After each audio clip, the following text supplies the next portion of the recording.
Pour construire son intelligence, l'être humain qui vient de naître commence par fixer dans les fibres de son cerveau les informations qu'il perçoit du monde extérieur.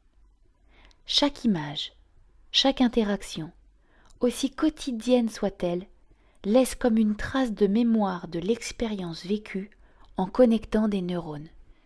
Ces connexions de neurones s'appellent des synapses. Elles commencent à se former dans le ventre de la mère, puis augmentent de façon extrêmement rapide dès la naissance.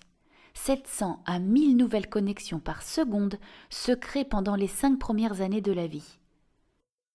Tout ce que nous faisons avec lui ou devant lui, tout ce qu'il perçoit du monde crée une connexion dans son cerveau.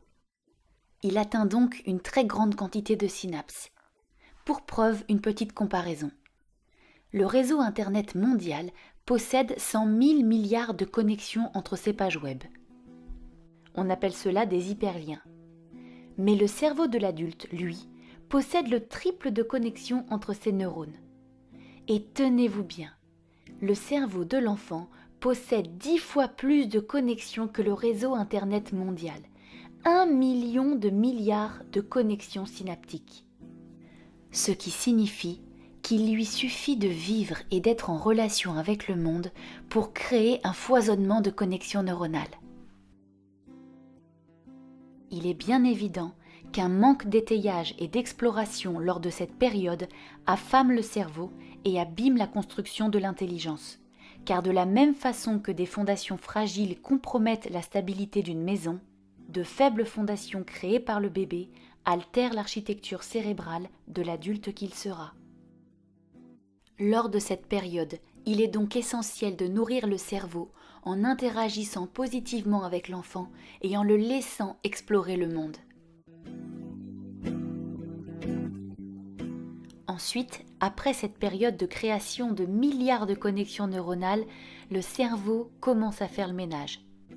Car vous l'aurez remarqué, grandir, c'est perdre plus de 2/3 de ses possibilités et devenir expert du tiers le plus utilisé. Donc pas d'inquiétude, l'être humain en grandissant ne devient pas moins intelligent, il devient spécialiste de la langue, de la culture, des comportements qu'il a régulièrement perçus et reproduits. En effet, après avoir réalisé de nombreuses connexions, les connexions les plus souvent utilisées vont se renforcer. À l'inverse, les connexions les moins utilisées vont progressivement s'affaiblir et être éliminées. On appelle cela l'élagage synaptique. Retenons bien cela. Le cerveau ne conserve pas forcément les connexions des meilleures expériences. Il conserve les connexions des expériences les plus fréquentes. Notre responsabilité est donc très grande, car ce sont nos choix et nos habitudes qui vont renforcer certaines connexions et en éliminer d'autres. Cette plasticité cérébrale peut donc être à la fois une grande opportunité ou une grande vulnérabilité. Jack Shonkoff de l'Université d'Harvard le confirme. Advances in neuroscience, molecular biology, and genomics have a very simple message.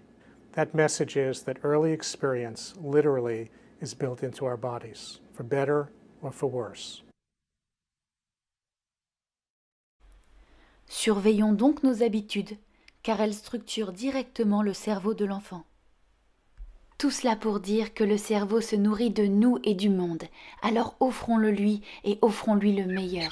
If I was a flower growing wild and free, all I'd want is you to be my sweet honeybee. And if I was a tree growing tall and green, all I'd want is you to shade me and be my leaves.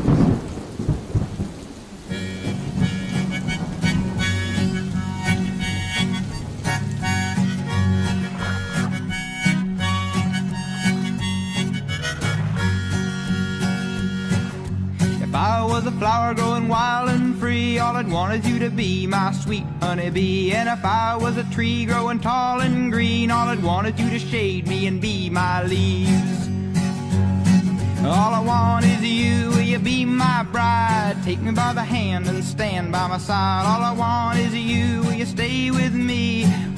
your arms and sway me like the sea.